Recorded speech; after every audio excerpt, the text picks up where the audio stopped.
All right, all right. I hope you guys enjoyed. I want to appreciate all the listens, the likes, the get backs, and the comments sent to me through different platforms. Appreciate it so much. Appreciate the help that gives you and the questions you have and the adding to that I get from many. I appreciate it. No doubt about it. It's appreciated, and more appreciated. So, yeah, I just wanted to touch. I said on my little short that I did yesterday after following up with the thanks for the series that of disappointment and gratitude was the winter solstice and the winter solstice and Christmas. Let's get on it. So we're going to do this real quick. Let's get started, right? So we know that this is the winter solstice. Actually, today, the 21st, this is 4:04 exactly. So we got the 4:4 going, 4:04. We got we're hitting those synchronicities already as I look at the time that I'm recording this. We are looking at the fact that it is the winter solstice, which when the sun, they say, would have no movement for 3 days, would be in a place, and they would call that place that it was staying at in that non-movement the tomb. The day of the 25th, the sun starts moving and inching again going towards the north again, moving its way to eventually get to the place of the mark of the spring solstice, which is Aries, right? The March 21st, around there, March 21st, March 22nd, whatever day is the exact day. That's the day of when all things become new, spring, everything's springing back into life. The flowers bloom after the death of winter, and then the summer of the burial, and then the rebirth and renewing. That's why. And then we go and we see Christ Mass, right? Christmas. And then we see that that's at the same time as the winter solstice. And the story's the same, the 3-day burial and death, like the 3 days of the sun not moving. Then the awakening of the 3 days, right? And then we seen the awakening coming out of the tomb of the 3 days. And then definitely by the awakening of the 3 days, you see the same story. It's the same story, copy, but there's a deeper story in it, where I would before say, oh, Christmas is that. They don't tell you the truth, okay? It's not a historical story. It is the equinox, and that's what it's at. And notice the equinox means equal, or like what did they tell us in the Bible? That the one that caused the problem was Eve, and notice the word Eve is kind of equal because Eve even goes into the word even. We're at homology here, boy. We're going to break down those words, right? So when we start looking at this, we start seeing that there's reality into this of the copy of it. It really is. Before it ever got to the place of being everybody's Christmas first, there was a time when they said Christmas, they were like, what are you talking about? This is the equinox. This is the winter solstice. And that's scientific, right? Teaching a scientific process when it's hidden in the symbology, which really it is in that story, but then made it believe that it's not, is we know what they do. We know the okie dokes are all over the place, and we decode them. So yes. But so it's really it's the solstice. It's the spring. It's the winter solstice. It's the winter solstice. The winter solstice. The winter solstice. Notice solstice, the sun or the soul. Stis actually means in etymology would be learning to stand. Right. Christ Mass. Christ is your Christ, who they personalized as a person, which all cultures have, right? Whether it's Krishna, Christ, Odin, all that in Egypt, from Isis, Mary, right? Set, the devil, all that personalized, but it's actually a process that happens in us, you, me, all of us, of growth, getting back to the reality. But it's the winter solstice. And that's what it is. The story actually is about the winter solstice, so that's why it's being celebrated now. It's not a person, it's just been personified, the story, into a person. That really is not what it's about. Has there been persons like that? Many. But that one, no, there's no historical proof of it. But that's okay. Allegorical means it's all of us. It's actually more powerful to have an allegorical of this, all aspect of it all is in you. And then when you really understand biblical coding in astrological signs and symbols, that's what the Bible would be in its truth. It wouldn't be anything about this being a historical or reality or whatever. It's kind of all copied from former cultures, from the past cultures that came to, from Samaria, Babylon, right? Babylon, keep you, the babies keep coming back, right? Babylon.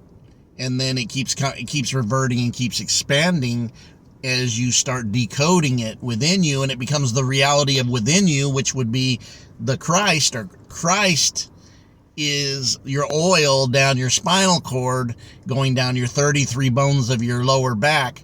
Jesus died at what age? 33. And then here's another significant thing about the 33-degree Mason.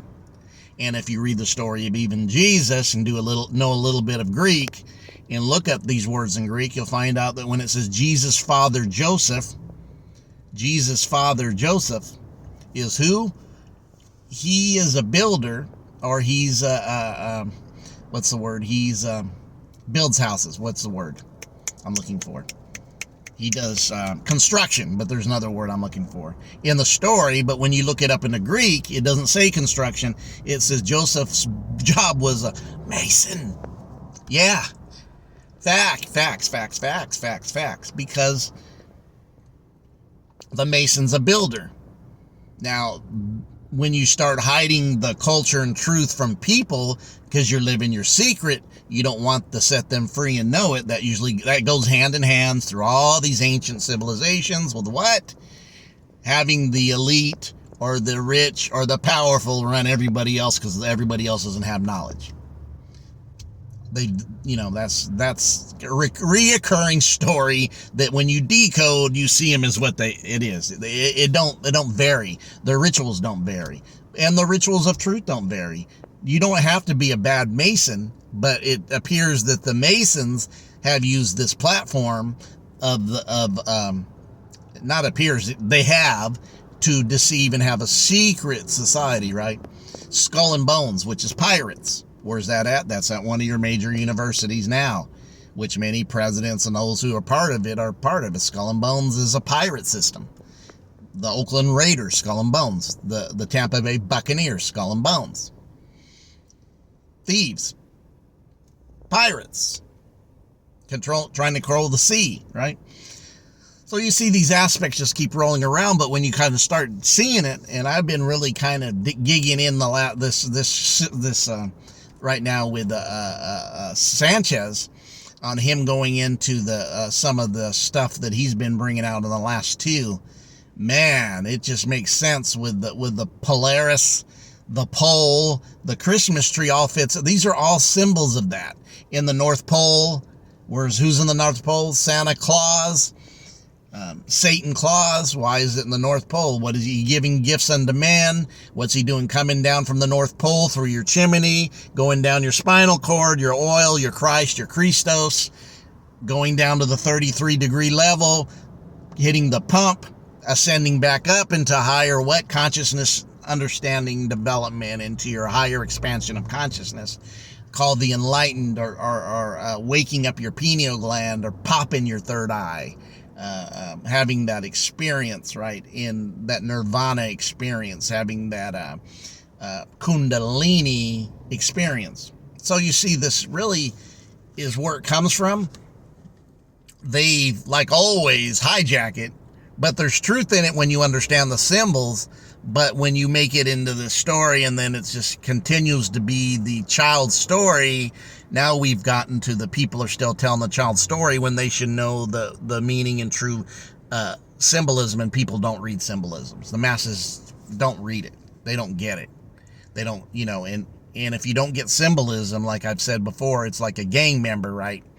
Gang member goes and hits up a building, tags the crap out of it, and then the message he puts on it is for the ones to receive it, who receive it gladfully, right? Who receive it know exactly what the message was, but Mr. Smith and Mrs. Smith, who rode by in their car and said, "This is ugly. You're messing. Why would you ride all over a perfectly nice building and tag it?" They don't read that. They don't know the message. And it's the same way in corporations, religious. I mean, the symbols are all over the place. We can always refer back to Nazism. That symbol that's in the Nazis connected to all culturals going way back, and it didn't have a bad meaning. It meant the unity of the highest standard of people and the reality and living in the reality. And as we expand that knowledge, we even know specifically what that means. As I was seeing some stuff said today, and I was like, man, that makes sense. So always want to tap in with that. So that's the difference. This is the winter solstice. They made it into Christmas. And don't think that when you make a new reality that it catches overnight. Like, you think about it, it's like when they started calling folks black and white when this wasn't norm. The people back in the day didn't go, "Oh, we accept that." They go, "What, what are you talking about?" Kind of like us now that are kind of being in the norm. They and them? No, that's a group. That's not one person. We get it that it's a little bit of going on, but reading signs and symbols and getting the understanding of what they mean, and all that, you start seeing in the etymology, and then activating yourself with wisdom, revelation, and knowledge, where your intuition and your wisdom and revelation start to supersede anything. That's your activity. Your education access of you is being brought out. The word education, like I've said many times, has nothing to do with being taught something outside of you. When you look up the word in etymology, it means bringing out that which is in you. That would be your intuition and your understanding. But besides that, that's really what it was we celebrate the personification of the sun god. Wink, wink, because it is. And the sun's experience through the death of winter, right? It's going through the death of winter, rising out of the death of winter on the 25th, and starts moving into the astrological sign, which is a goat, right? And that goat's a good mountain climber. It's climbing back up to the higher point, which is leading that goat to climb into, which would then become Aries. That's what it would be. Aquarius, Pisces, and then Aries. And Aries is again the cardinal sign, which is springtime, March 21st. December 21st is winter. And then we start seeing these repeat over and over and over and over.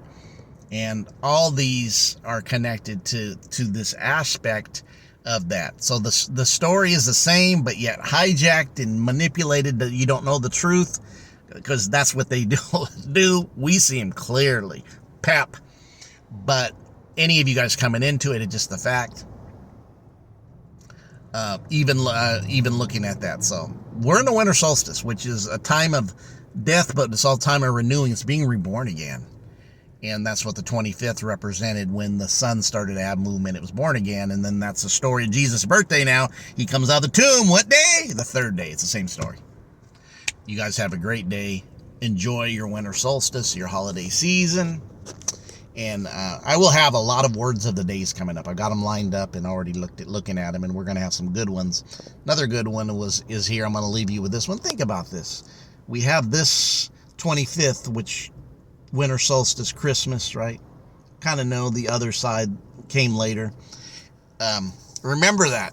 It wasn't until 1752 did anybody ever celebrated New Year's in the death of winter. Think about that. In the death of winter, celebrating the New Year. Think about that again. In the death of winter, we celebrate what? It wasn't done because why would you? We're going to talk about that. All right, you guys have a great day.